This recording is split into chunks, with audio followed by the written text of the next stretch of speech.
आणि ही लाडकी बहीण योजनेचा आमच्या बातमीत विधानसभेमध्ये बऱ्याच महिला मार्चाचा लाभ झालेला आहे आणि त्या सगळ्या खुश आहेत आणि छान वाटते मला. जास्त बोलायला जमत नाहीये पण तुमच्यासोबत बोलायचं चान्स सोडणार नाही हे मला माहिती होतं आणि म्हणून मी तुम्हाला धन्यवाद ताई, तुम्हालाही खूप खूप शुभेच्छा. नमस्कार, मी सर्वांनी संपूर्ण दापोली विधानसभेतून बोलते. आता मला 3,000 रुपये मिळालेले आहेत पण आम्हाला खूप आनंद झालेला आहे की ते पहिलं प्रथम तुम्हाला रक्षाबंधनच्या खूप खूप शुभेच्छा आमच्या सर्व महिलांकडून बहिणींकडून सर्वांना तुम्हाला खूप शुभेच्छा. असेच तुम्ही पुढे जात राहा, आम्ही तुमच्या पाठीशी आहोत हेच आमची इच्छा आहे की तुम्ही पुढे जा. रायगड जिल्हा रायगड ज्यांच्या पाठीशी आहे त्यांना मागे वळून कधीच बघावं लागत नाही.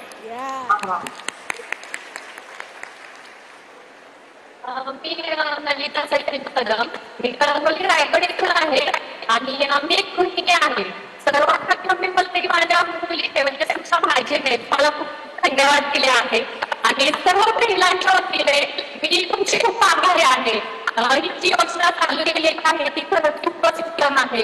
असाच महिलांसाठी भरपूर योजना चालू केलेल्या आहेत त्याचा सगळेजण मनापासून लाभ घेतात. अशा योजना हे चालू झाल्या एवढीच विनंती आहे. बाकी खरंच धन्यवाद तुम्हाला. देवाभाऊ बहिणी तर आभार मानतायत पण भाचीनी सुद्धा तुमचे आभार मानले. वा वा, थँक्यू, धन्यवाद. मी सोनाली सुनील पहाडी मी आहे पनवेलला राहते. देवाभाऊ ते उद्धव ठाकरे म्हणतात की लाडकी बहीण योजना बंद होणार नाही, खरंच बंद होणार आहे का? परत एकदा ताई प्रश्न विचारा, परत प्रश्न विचारा. देवाभाऊ ते उद्धव ठाकरे म्हणतात लाडकी बहीण योजना बंद होणार आहे, खरंच बंद होणार आहे का? खूप चांगला प्रश्न तुम्ही विचारला. खरं म्हणजे विरोधकांच्या पोटात दुखायला लागलं. हे तुमचे जे सावत्र भाऊ आहेत ते सावत्र भाऊ हे सांगतात की लाडकी बहीण योजना बंद होणार आहे, पण काळजी करू नका, जोपर्यंत आपलं सरकार आहे तोपर्यंत ही योजना बंद होणार नाही.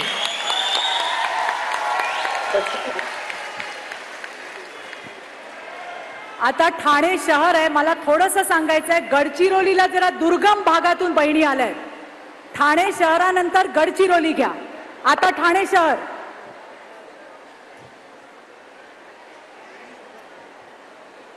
ठाण्यामधून बोलत आहे. सगळ्यात आधी देवाभाऊंचे मी आभार मानते की आज मला त्यांच्यामुळे मी सक्षम झाली आहे. कारण आज माझ्याकडे स्वतंत्र असं माझं पासबुक बँकेचं नव्हतं आणि मला माहिती नव्हतं की स्त्रियांचं एक पासबुक स्वतंत्र असतं. त्यांच्यामुळे मला माहिती झालं, आज माझं स्वतंत्र पासबुक झालं आणि मी त्यांच्यामुळे सक्षम झाली. आज माझ्या घरामध्ये आज माझा मान सन्मान होतोय की आज माझ्या हक्काची माझ्या घरामध्ये कधी 3,000 रुपये आहेत. मी मानाने सांगू शकते आणि मी देवाजवळ आणि स्वामींना एक प्रार्थना करते की देवाभाऊ चांगला आरोग्य आणि पुन्हा मुख्यमंत्री होऊन द्या, एवढीच माझी इच्छा आहे. ताई खूप खूप आभार. तुम्ही काळजी करू नका. आपल्या मोदीजींनी आता भगिनींना लखपती दीदी बनवायचं ठरवलेलं आहे. त्याच्यामुळे हे केवळ कोरं पासबुक राहणार नाही, या पासबुकमध्ये पैसे देखील येत राहतील, ही तुम्हाला गॅरंटी देतो. आणि दुसरं, तुम्ही म्हणालात आम्ही तुम्हाला सक्षम केलं नाही, तुमचा आशीर्वाद मिळाला म्हणून आम्ही इथे बसलो, म्हणून तुम्हाला सक्षम करू शकलो. तुमच्यामुळे तुम्ही सक्षम झालात. ठाणे. नमस्कार, माझं नाव रुपाली कळसकर, मी ठाणेतून बोलते.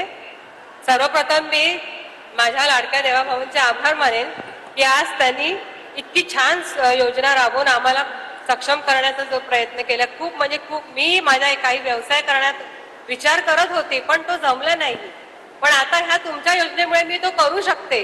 ज्यावेळी तुम्ही सांगितलं तुमच्या बँक खात्यामध्ये 1,500 रुपये जमा होणार, त्यावेळी एक अशा इतक्या छान म्हणजे इतकी सुंदर अशी ऊर्जा झाली तयार की मी ही काही करू शकते. माझ्याप्रमाणे इतरही अशा इतक्या छान म्हणजे लाडक्या बहिणी आहेत तुमच्या, त्याही सक्षम होतील आणि त्याही सुंदर असा व्यवसाय करतील, त्यातून त्याही म्हणजे भरपूर काही करू शकतील. त्याबद्दल मी तुमचे खूप खूप आभार मानते, अगदी मनापासून. ताई, जी आमची भगिनी, आमची माता, आमची पत्नी आपला संसार सांभाळू शकते, ती जगाला देखील सांभाळू शकते. त्याच्यामुळे हा कॉन्फिडन्स नेहमीच ठेवा. गडचिरोली जिल्ह्यातून ताई आपली बोलणार आहे. गडचिरोली जिल्हा. सगळ्यांनी कृपया शांतता राखा. आपल्या ताई काय म्हणतायत बघा. माझे नाव सुनीता रणजित खोब्रागडे आहे. मी गडचिरोली इथून आहे. मी हाऊसवाईफ आहे. मी गीताताई शिंदे, जिल्हा अध्यक्ष महिला मोर्चे यांच्या इथे कार्यालयामध्ये जाऊन लाडक्या बहीण योजनेचा फॉर्म भरला होता आणि ज्यांनी आम्हाला आश्वासन दिले होते खटाटोप 8,500 रुपये मिळणार असे, ते आम्हाला फसविले आणि तुम्ही आम्हाला आश्वासन दिले आणि ते 2 महिन्यात पूर्ण करून दाखविले. आणि मला सुद्धा 14 ऑगस्टला दुपारी 2:07 3,000 रुपये जमा झाले. आणि तुम्हाला सुद्धा रक्षाबंधनच्या हार्दिक शुभेच्छा. आणि आम्हाला असे पैसे दर महिन्याला मिळत लाडक्या बहीण योजनेची सुविधा मिळत राहणार का, ही माझा प्रश्न आहे. पहिले तर तुमचे धन्यवाद ताई. तुम्ही रक्षाबंधनाच्या शुभेच्छा दिल्या, तुम्हालाही शुभेच्छा आहेत. आपलं काम खटाखट नाही, आपलं फटाफट काम आहे. जसे आपण घोषित केले आणि पैसे आले, असे दर महिन्याला फटाफट तुमच्या खात्यात पैसे येतील, म्हणजे येतीलच. धन्यवाद भाऊ. आणि आम्हाला जे महिन्याला लाडके बहीण योजनेबद्दल आमच्यासारख्या गरीब बायांना